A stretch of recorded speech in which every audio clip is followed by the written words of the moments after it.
One of the things that seemed odd to me, having looked at the photographs of the chamber paintings, was how similar they all were. They were clearly done by the same artist. Or I suppose a group of artists. But when I think of a time capsule, I would think you would include a variety of art from a diverse assortment of artists that represent a variety of perspectives and so forth. And that isn't the case here. Why do you suppose? I don't think their motive was to inform us about their artists or the diversity of their artistic culture. I think they intend that the art function initially as a form of communication, and subsequently as a form of time travel or moving out of the body consciousness. The continuity of the 23 paintings seen as a whole seem to be inviting the consciousness of the observer to quite literally step into the world of the Wingmakers. As though they were portals, and I've experienced this myself. The paintings are incredibly brilliant in their colors. You really can't imagine how much impact they have when you see them in person, particularly after their cleaning and restoration was completed. But even when they were first discovered without any touch-up, it was eerie how luminous they were and vibrant in their colors after 1,150 years.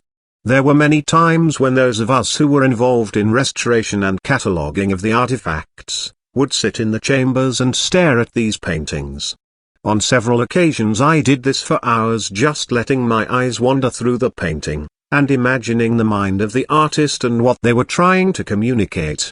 It was a very powerful experience. I think they'd scare me a little bit. I'm only laughing because I had such an experience. One night after a long day of working in the artifact chambers, I was left as the last one inside the site. I had been so absorbed in what I was doing I scarcely remembered being told to activate the security system on my way out. About a half hour went by, and I finally realized I was alone inside the time capsule. The silence was incredible. At any rate, I was walking down the corridor that connected all of the 23 chambers, and past each chamber, and I began to feel a presence that was overwhelming. Every time I would come upon one of the chambers I expected something from the painting to jump out at me. They literally seemed alive. Our lighting was a very high-quality portable halogen system, and every chamber was outfitted precisely the same. When I got to the bottom of the corridor, what we call the spiral staircase, and looked into chamber 2, I clearly saw motion and nearly jumped out of my skin. Not necessarily out of fear, but out of excitement I suppose, though there was fear as well. But this motion was simply a blurred image of something stepping out of the painting and then disappearing into thin air. I couldn't really. What was it? Was it human? I couldn't see it clearly enough to tell you what it was. But I began to theorize that some of the chamber paintings may have purposes beyond just visual stimulation. Our RV also had some experiences of sensing motion in the paintings, feeling as though she was being pulled out of her body. This may seem to be an odd, off-the-wall question, but how do you know this wasn't all a hoax? That someone or some group created this whole thing to look like an alien or future time capsule just for the fun of playing with your minds? The one thing we know for certain is that this is not a hoax. The ancient Arrow site consists of an enormous rock structure that has literally been hollowed out in the form of a helix that detours every 10 meters into a separate chamber, 23 to be exact. The entire structure would have taken an incredible technology to build. We have accurate dating of when the chamber paintings were created, and they were conclusively produced in the 9th century, and we're certain that this technology didn't exist then. I'm not trying to argue with you. But if these artifacts are really from the Central Race, it just seems so odd that they'd be buried inside a huge rock in the middle of nowhere. In New Mexico of all places. And it also seems odd that they'd go to all this work, but make it so damn hard to understand what the hell they were trying to say. Do you see what I mean? Yes, I understand, and I don't take your questions as argumentative. But the point I'm making is that this site is indeed a set of real objects. And these objects don't even correspond to the same time frame. For example, while the paintings were created about 1100 years ago, the artifacts do not even respond to our carbon dating or biochemical analysis. To complicate matters, the pictographs in and around the ancient Arrow site were determined to have been created in the past 50 years, and could very well have been done in the year, or month, the site was discovered. These real objects are admittedly an enigma, but they are not a hoax to my eyes. The real question is whether the Wingmakers' identity and purpose is as they represent it. Okay, let's say it's not a hoax. Then tell me, why are you so convinced it's a defensive weapon? It seems to me that it might be more of a communication device. Or perhaps an educational tool of some kind. Why a weapon? The text from the optical disc states this.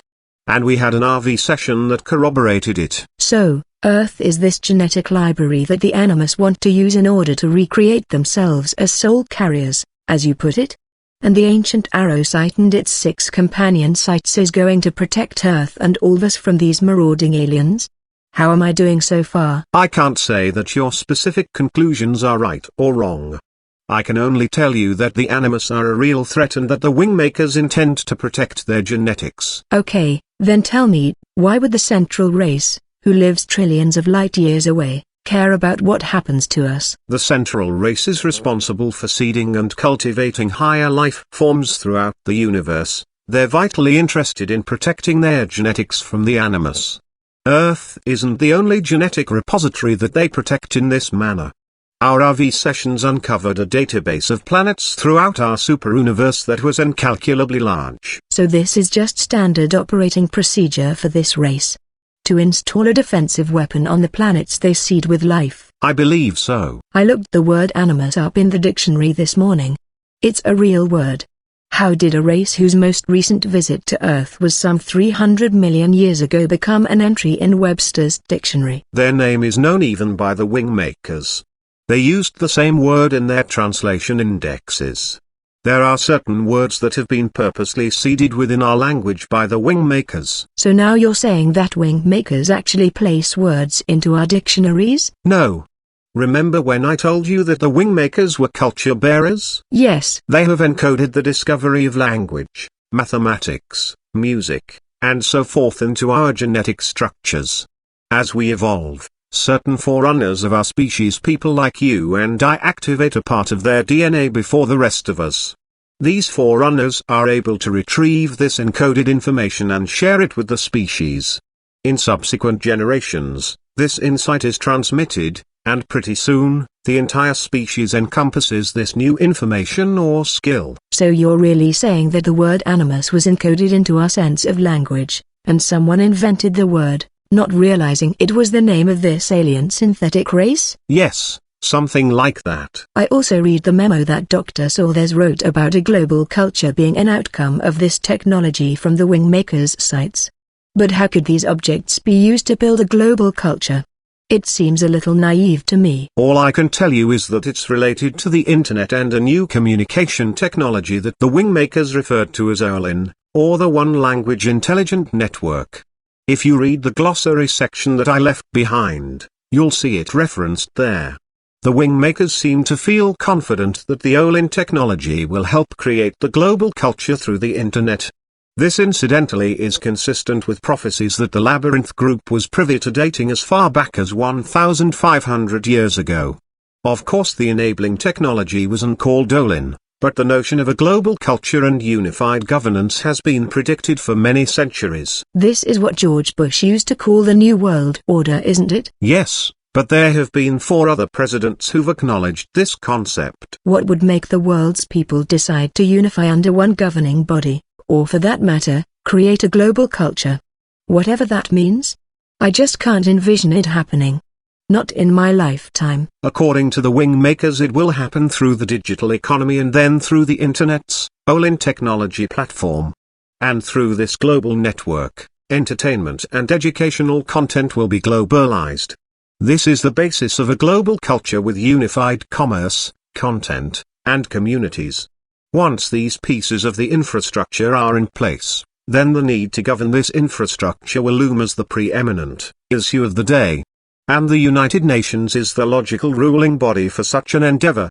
As long as the world's people allow the digitization of the economy and embrace the OLIN technology platform, a global government and culture is virtually assured to emerge. And as you said last night, this is supposed to occur in 2018? According to prophecy, that's when the United Nations will hold initial elections for a unified world government. And it won't be an all-powerful, centralized authority. but rather a global public policy decision and enforcement organization for issues that affect the world at large. Issues like pollution, global warming, border disputes, space travel, terrorism, trade, commerce, oil and technology upgrades, and general technology transfer programs. So what will happen to national sovereignty and this new role of the United Nations? I'm willing to answer your question in the form of a speculative response, but I'm also aware that you had asked me at the outset of this interview to remind you if you got off course. What would you like? No, you're absolutely right. Sorry. Let's go back to the artifacts. What was the condition of the site when you first entered? Or better still, why don't you just describe your first encounter going inside the site? I was one of 5 from the ACO who made the trip to New Mexico to explore the site after it was initially determined to have potential ET implications. None of us at the time knew anything that would have led us to conclude that the ancient Arrow site would become such an important discovery. The only real clue we had was an artifact that had been recovered near what was determined much later as the entrance of the interior chamber of the time capsule.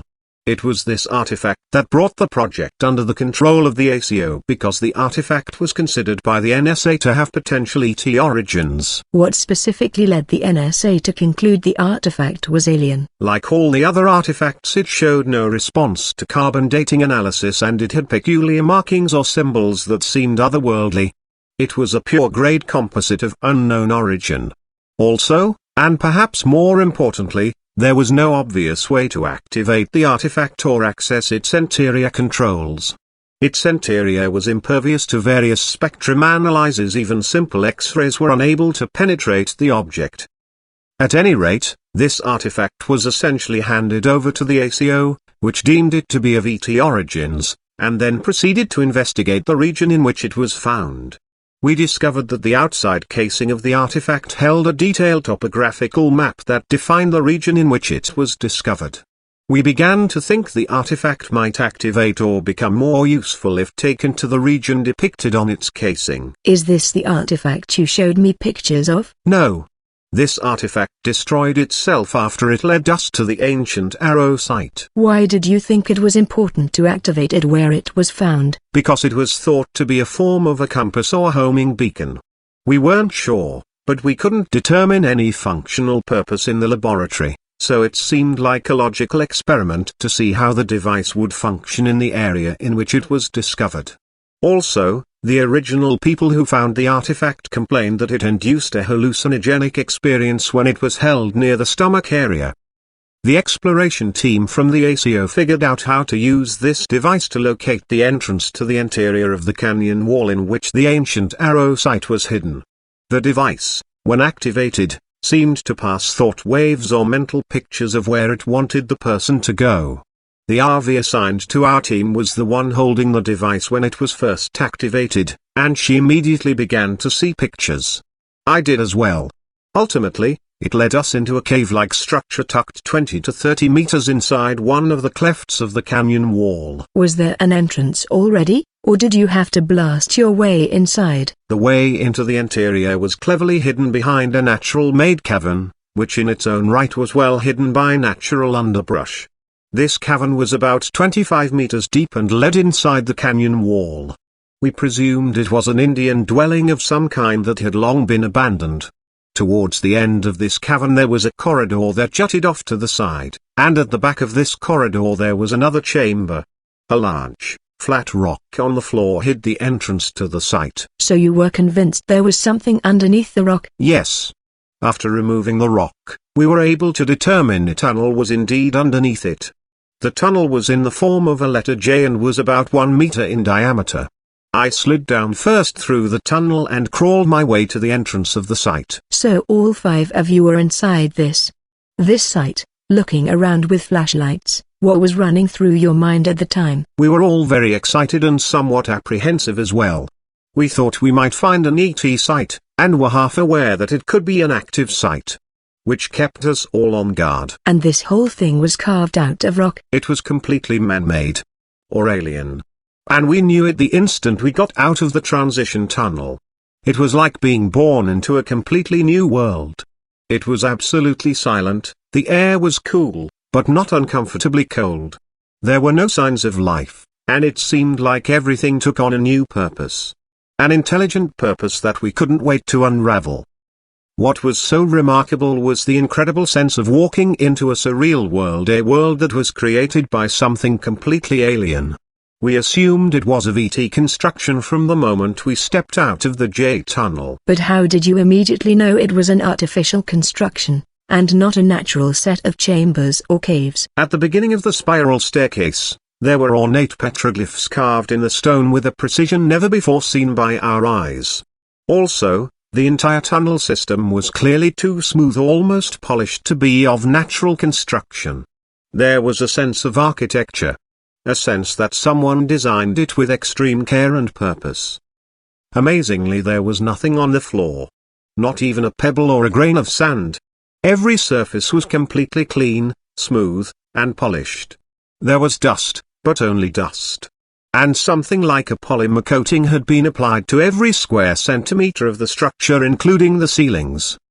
When we arrived at the first chamber, which is only about 30 meters from the entrance, I can clearly recall a sense of awe, or something approaching a religious experience, I suppose. No one spoke for a long time after our lights hit the first chamber painting. Everyone's flashlight converged on the painting and we all just stared for about 40 seconds in the incredible silence of this tomb-like structure. Did you find all the chambers that same day? Yes. We went from chamber to chamber, each time feeling like we had stumbled into an alien natural history museum. You have to understand that our lighting was not very good because we hadn't expected to need anything more than basic flashlights. I vividly remember seeing each of the chamber paintings for the first time and just staring at them. Mesmerized by the incredible anachronism of the place. I'd never been in such a surreal environment. It was both eerie and completely enchanting at the same time. So how large were the chambers and the paintings themselves? The chambers themselves were relatively small.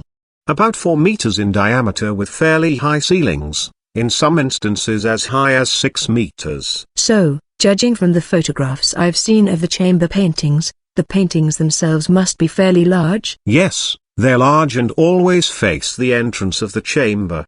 If you stand just outside the entrance of a particular chamber, you can't see the whole painting, it's too large.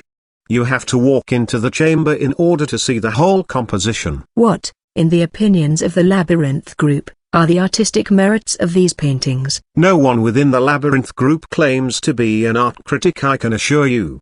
I think it's fair to say that of those who saw the chamber paintings in their original environment found the artistic merits to be very compelling, even captivating. I think those who saw them only represented in photographs thought they were less art and more of a cog in some masterfully designed wheel, like an illustration in a children's book.